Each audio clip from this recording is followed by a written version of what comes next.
trains. Come get aboard. I can take you to Wendy's mysterious trains. Welcome aboard, traveler. I'm Wendy, conductor of the impossible. Time's a little flexible on this line. Everywhere, but never where you expect. He met her in fragments. A username that never stayed the same. Messages that came only late at night. A woman who revealed everything except herself. She called herself Luna. Sometimes Luna May. Sometimes nothing at all. She never sent photos, only descriptions. The curve of her smile, the cadence of her voice. She said New Orleans was the only place she felt real, that the city understood secrets the way people never could. If he wanted truth, if he wanted her, he would have to come to New Orleans. He agreed way too quickly. The train south was half empty, humming with fluorescent fatigue.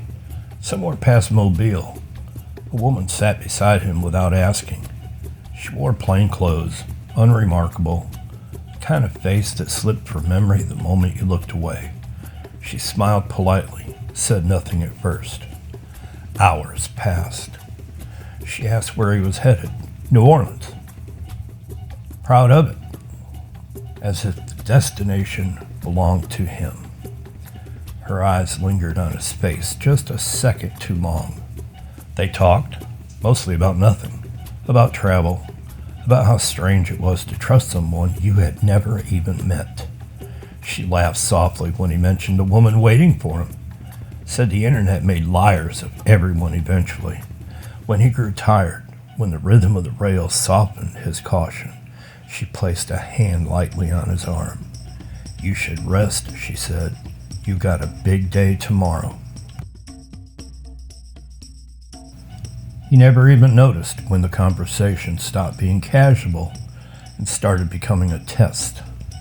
He never noticed the man who boarded 2 stops before New Orleans and had never sat down. He never noticed that the woman beside him never slept. They took him quickly. The station was loud, chaotic, full of tourists and brass music and heat.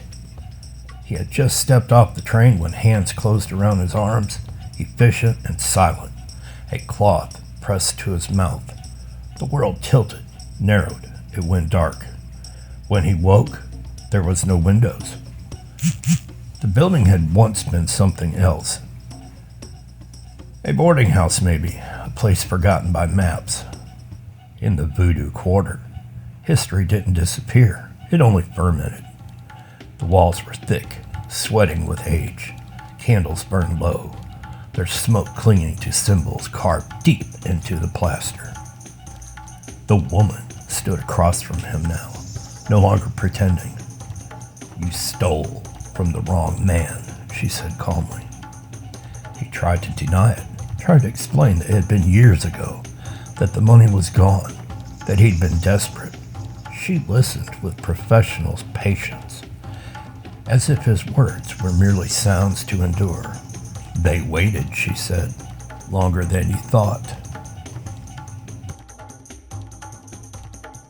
The days blurred. They didn't rush. Pain came in cycles, measured and deliberate. Sometimes it was physical, sometimes it wasn't. They used isolation as much as force. Darkness, silence, broken only by chanting from somewhere deeper in the building. Objects placed just within his sight. Bones, jars, dolls bound with twine, meant to work on the mind more than the body. They told him the spirits demanded acknowledgement. They told him the spirits never forget debt. At times the woman returned alone. She spoke softly, almost kindly, as if this were simply a job requiring thoroughness. She asked questions she already knew the answers to. She reminded him of the kingpin's name, the fortune that had vanished, the men who had died searching for it. This isn't punishment, she said. It's only balance. By the final night, the candles were many. The air was thick with incense and old prayers spoken in languages he didn't understand. He was too weak to struggle, too broken to beg. The woman knelt before him, her face illuminated by flickering light, her expression unreadable. "You trusted me," she said. "That was the last mistake." When it was over, there was no ceremony for his body. The city outside kept breathing. Music drifted through humid streets. Tourists laughed, unaware that just blocks away, another debt had been settled, another name erased. The woman walked alone into the night, already becoming someone else. Somewhere online, a username went dark, silent, non-existent, and no one came looking. Hey y'all, thanks for watching Wendy's Mysterious Trains. As always, much love, God bless. Peace out.